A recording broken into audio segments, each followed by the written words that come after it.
बोलो डॉक्टर बाबा साहब भीमराव अम्बेडकर जी अमर रहे। डॉक्टर बाबा साहब भीमराव अम्बेडकर जी अमर रहे। भारत माता की, छत्तीसगढ़ महतारी की। बाबा साहब भीमराव अम्बेडकर जी हम सब के लिए प्रेरणा है।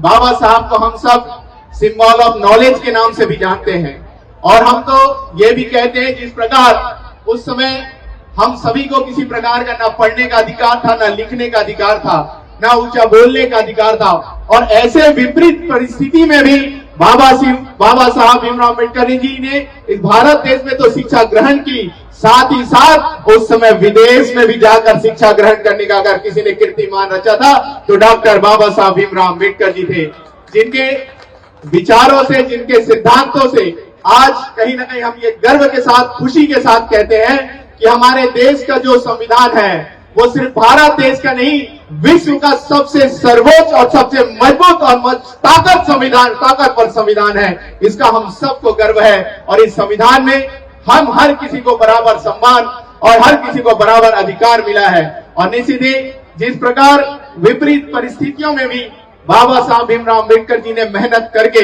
समरसता का संदेश दिया, मैं चाहूंगा निश्चित ही हम सब भी संघर्ष को अपने जीवन में अपनाएं और संघर्ष करके इस प्रदेश को, इस देश को और सर्व समाज को एकता और भाईचारा में, संगठन में स्थापित करें और हम सब के अंदर में एक दूसरे को सहयोग करने का भावना हम सब अपने अंदर में रखें। और हमारे भारतीय जनता पार्टी के नेतृत्व में अनेकों सम्मान बाबा साहब भीमराव अम्बेडकर जी को मिला है, जो पुनः आपको बाबा साहब भीमराव अम्बेडकर जी की जयंती की हार्दिक बधाई, शुभकामनाएं। धन्यवाद। जय भीम।